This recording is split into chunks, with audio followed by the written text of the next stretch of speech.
Stranger Things Volume 2 just dropped on Netflix. I I can't believe it's already here because it felt like I was waiting longer for it than it actually was, and then it's here, and now I'm just like still grappled with my mind that I already watched it all. Because we're talking over 3 hours of television, almost 5 hours worth of television that I watched in one day.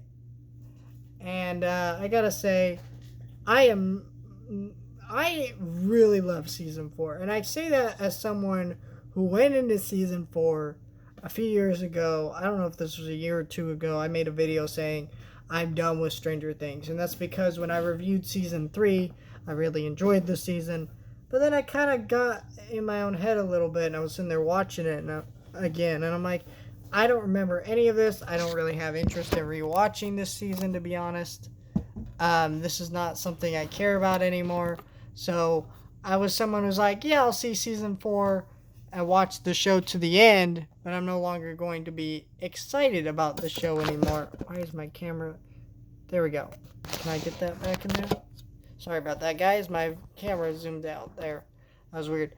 So when I went into season 4, I was kind of like, whatever. And then when I heard the episodes as long as they were, I was like, shit.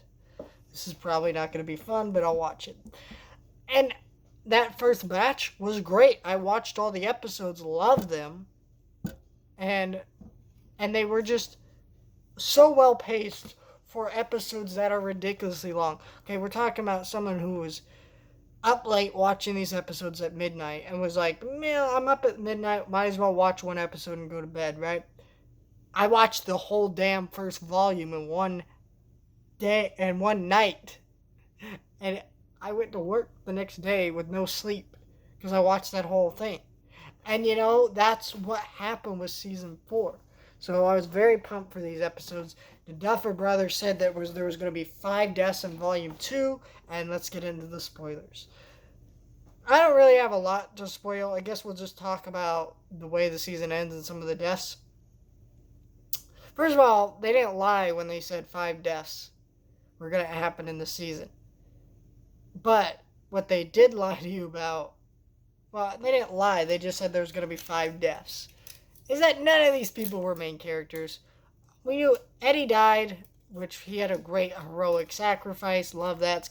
Kind of felt like Bob's death, but it was really great to see him go out the way he did. Very emotional, very impactful.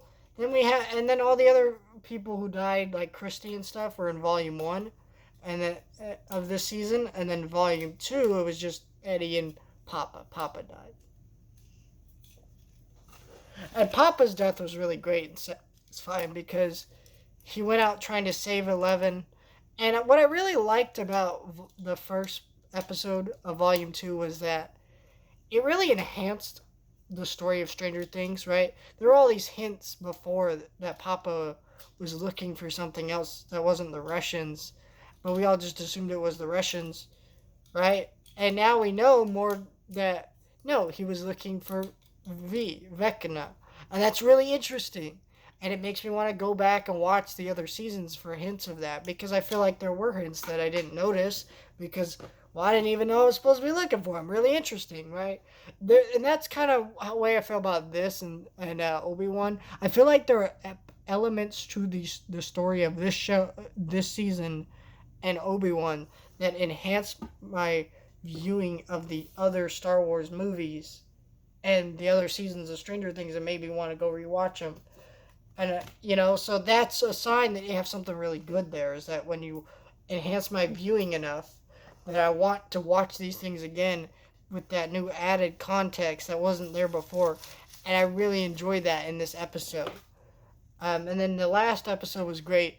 Seeing all these battles go down, Eleven trying to save Max, which she really didn't, really, because Max kind of died and came back in a weird way.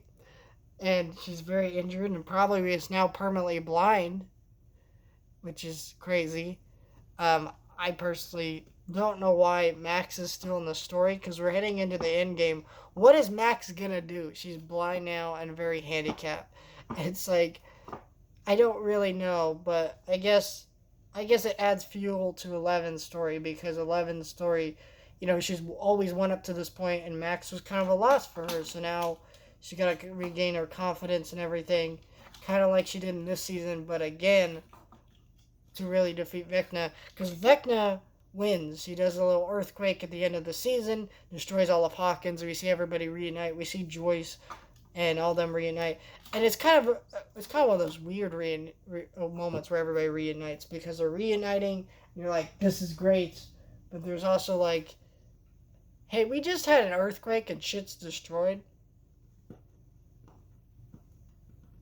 And then you get that moment where it starts snowing and you see the sky open up and you're like, oh shit, we're in the end game now because season 5 was already announced to be the last season of the show. Who knows what's going to happen? But I was very satisfied with this season, which I did not think I would be. I thought it was going to be like a passable, fun experience that I would forget about the way I did with season 3. But no, I'm in love with everything that's happened here. This was great, and I can't wait for more.